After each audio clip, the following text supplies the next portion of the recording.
रीमा ने आंखें खोली और बड़ी फुर्ती से उठी। बाप रे, 8 बजे बज गए। यह कैसे हो सकता है? मैं पिछले कई सालों से इतनी देर तक नहीं सोई हूँ। फिर आज यह कैसे हो गया? आज प्रीति की तो स्कूल गई, मोहित को अब ऑफिस के लिए देर हो जाएगी। फालतू में अब उनकी बातें सुननी पड़ेगी। वह सब तो ठीक है, लेकिन माँ जी, वह दिन भर में कितनी बकबक करेगी और मुझे इतनी देर कैसे सोने दिया उन्होंने? अब तक तो उन्होंने घर सिर पर चढ़ा लिया होगा। क्या हुआ होगा? रीमा जल्दी से उठने लगी। मोहित खुश चेहरे के साथ आया, वह भी तैयार होकर। Good morning Reema. रीमा, क्यों उठी तुम? सो जाओ ना आराम से। मैं आज लंच कर लूंगा ऑफिस में। सच कहूं तो मुझे जाने की इच्छा नहीं है, लेकिन बहुत महत्वपूर्ण मीटिंग है ना मुझे, इसलिए जाना ही पड़ेगा। पर मैं जल्दी आ जाऊंगा शाम को, बाहर जाएंगे घूमने। बाय। रीमा को बिना कुछ कहे मोहित ने उसे गले से लगा लिया और उसके माथे को चूमकर चला गया। रीमा झट से बाहर आई। किचन से कोई भी आवाज नहीं आ रही थी और जब वह बाहर आई तो पापा जी की थाली में इडली वड़े दिखाई दे रहे थे। सांभर से बहुत अच्छी महक आ रही थी, लेकिन वह पैकेट से सांभर नहीं निकाल पाए। यह लोग कंटेनर में ठीक से क्यों नहीं दे सकते? अगली बार कंटेनर घर से ही दे देना, और इस घर में मुझे एक चम्मच भी नहीं मिलता। पापा जी बोले। रुकिए जी, आप जरा, मैं निकाल देती हूँ, नहीं तो आप सब सांभर नीचे फर्श पर गिरा दोगे। मेरा काम बढ़ा दोगे, और आपके सामने ही तो है चम्मच, आपको तो कुछ कैसे नहीं मिलता क्या पता। एक काम करो, आप यह प्लेट लेकर टेबल पर बैठो, मैं देती हूँ सांभर और चटनी निकाल कर। और धीरे बोलो जरा, बहू कभी नहीं सोती इतनी देर तक, आज सोई है तो शांत रहे, नहीं तो आपकी आवाज से उठ जाएगी वह। बहू जब उठेगी तब दूंगी गर्म करके उसे भी, यह उसका मनपसंद नाश्ता है। रीमा आश्चर्य से यह सब देख रही थी। अरे बहू, उठ गई तुम? क्यों उठी? चलो अच्छा हुआ उठ गई। तुम्हारे पापा जी तुम्हारे मनपसंद का वड़ा सांभर लाए हैं, गर्मा गर्म खा लो, फिर बाद में चाय पियेंगे साथ में। माँ जी ने सुमन को टेबल पर बिठाया। प्रीति कहाँ है? दिखी नहीं, सुमन ने पूछा। अरे बहू, मैं उसे स्कूल बस में बैठा कर आया। गई वह स्कूल, होशियार हो गई है अब अपनी प्रीति। जल्दी जल्दी करती है सब अपने काम, तकलीफ नहीं देती है वह अब। हाँ, बैग बहुत भारी है पर उसकी, वे लोग यह नहीं समझते कि बच्चे पर इतना बोझ नहीं डालते हैं। मुझे क्या बोली वह पता है? बोली, दादाजी मैं बिग गर्ल हो गई हूँ अब, और गुड गर्ल भी। अब मैं आ जाऊंगी अकेली घर पर, आप मत आइए मुझे लेने के लिए। दादाजी पोती की प्रशंसा में मग्न थे। हाँ हाँ, मेरी बेटी समझदार हो गई है। सिर्फ दूध पीने को नाटक करती है, लगातार बड़बड़ करती रहती है, बस खाना ही ठीक से नहीं खाती। अन्नपूर्णा उसके पेट में है, इतनी ऊर्जा कहाँ से आती है क्या पता। अरे रीमा, खाओ तुम वड़ा सांबर, ठंडा हो जाएगा, और चिंता मत करो तुम, मैंने प्रीति को पराठा करके दिया है। छोटा सा खाया उसने और टिफिन में भी ले गई।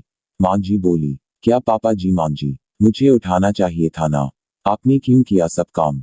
जाने दो, खाने में क्या बनाऊं? रीमा ने अपराध बोध से कहा। रीमा तुम कुछ मत करो, तुम्हारी बीसी है ना, आज तो मस्त मौज करो। हमारे पड़ोसी में वह चंदा आती है ना खाना बनाने के लिए, उसे बोला है मैंने आज से रोटी बनाने के लिए, बाकी का मैं कर लूंगी। तुम कितना काम करोगी अकेली? तुम्हारी क्लास, प्रीति का होमवर्क, बाहर के काम, यह मोहित भी कुछ काम करके मदद नहीं करता। तुम्हें सबके पीछे पीछे दौड़ना पड़ता है। अब आराम किया करो तुम। नहीं तो ऐसा करो ना, तुम और मोहित 4 दिनों के लिए घूमने चले जाओ। बहुत दिन हो चुके, वैसे भी तुम दोनों कहीं गए नहीं हो। प्रीति को यहाँ ही रहने दो, हम संभाल लेंगे उसे। आपको भी एक दूसरे के साथ वक्त बिताने की जरूरत है, माँ जी बोली। नाश्ते के बाद माँ जी ने चाय बनाई और तीनों ने बातें की और चाय पी। रीमा का दिन अच्छा गया। बीसी की सहेलियों के साथ मस्ती की। कल उसका खास दिन था, लेकिन आज उसका जन्मदिन उसकी सहेलियों ने मनाया। उस वजह से वह कुछ ज्यादा ही खुश थी। मोहित जल्दी घर आऊंगा ऐसे बोला था पर आया ही नहीं। दोस्त की आज पार्टी थी तो वह घर देर से आने वाला था। माँ जी और पापा जी भी सो गए। प्रीति को लेकर सुमन भी सो गई। कुछ समय बाद रीमा को बहुत आवाज सुनाई देने लगी। वहां अचानक उठ गई। प्रीति उसके बाजू में नहीं थी।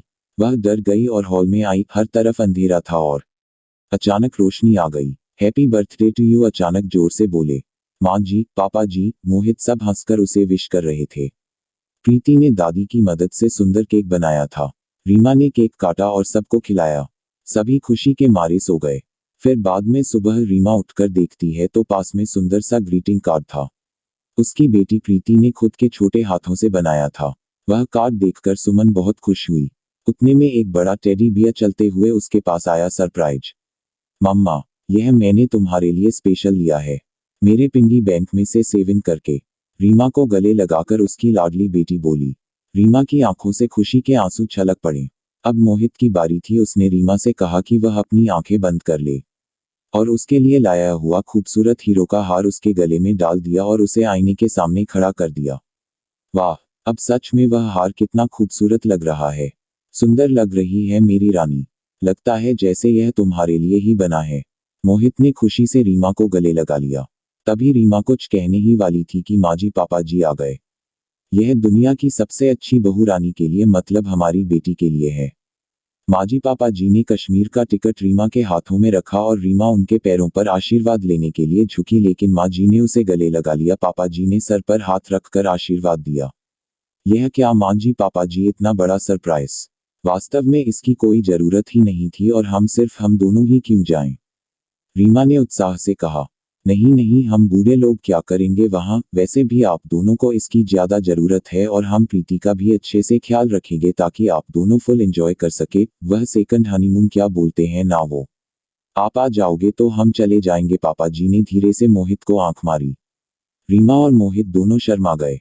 चलो पैकिंग करो, आपको कल सुबह निकलना है। और आज क्या क्या खाना बनना है? आज रीमा की पसंद का माजी ने फरमान किया। दिन आनंद में गया। शाम को रीमा की आरती करके माँ जी पापा जी ने उसे ढेर सारा आशीर्वाद दिया। रीमा इस प्यार से पूरी तरह अभिभूत थी। पूरी तैयारी हो गई थी। कल सुबह जल्दी जाना है, इसलिए बैग भर के मोहित रीमा तैयार थे। कश्मीर के सपने देखकर रीमा को कब नींद आ गई वह उसे समझ में नहीं आया। दोनों कश्मीर पहुंच गए जैसे स्वर्ग ही हो। कितना खूबसूरत था सब कुछ। मोहित रीमा सब भूलकर एक दूसरे में खो गए थे। यह हंसी वादियां, ये खुला आसमां। मोहित गाना गा रहा था और रीमा जैसे नई नवेली दुल्हन की तरह शर्मा रही थी। एक दूसरे के ऊपर बर्फ के गोले फेंककर छोटे बच्चों जैसे दोनों मस्ती कर रहे थे। दोनों आज आइस स्केटिंग के लिए आए थे। बर्फ में ठीक से खड़े होने में असमर्थ सुमन एक दूसरे को ठीक करने के दौरान अपना संतुलन खो बैठी और वह जोर से गिर गई। आंखें खोलकर देखती है तो क्या, उसके बेड के ऊपर से वह गिर गई थी। बाजू में मोहित सोया हुआ था। मतलब वह सपना था। इतने में बेल बजी। दूध वाला आया होगा। वह बाहर आए उतने में उसकी सास उससे बोली, अरे रीमा, हर रोज कैसे देर से उठती हो तुम? 15 मिनट देर हो गई आज तुम्हें। जल्दी करो, अब चाय बनाओ और नाश्ते में कुछ अच्छा नमकीन बनाओ और मेरी सहेली आने वाली है, आज कुछ अच्छा खाना बना उनके लिए। और हाँ, घर पर ही रहना, आज कहीं बाहर मत जाना। माँ जी की रोज की कटकट चालू हो गई और रीमा सचमुच सपने से हकीकत में आ गई। हमेशा की तरह हर कोई उसका जन्मदिन भूल गए थे। रोज रोज की भागदौड़, घर के कामकाज, सास के ताने, ससुर की फरमाइश, पति की धुन पर नाचने और बेटी की लीला देखने में वक्त उसका दिन कब खत्म होता था वह उसे भी समझ में नहीं आता था। जिंदगी भर दिन खराब लगने लगी, लेकिन कल उसने बहुत अच्छा दिन जिया। लेकिन इस एक रात के मीठे सपने में उसने इतने खुशनुमा पल जी लिए थे जो उसके लिए क्या कम था। मन में उस कश्मीर का सपना साकार होने की प्रतीक्षा में वह काम करने लगी।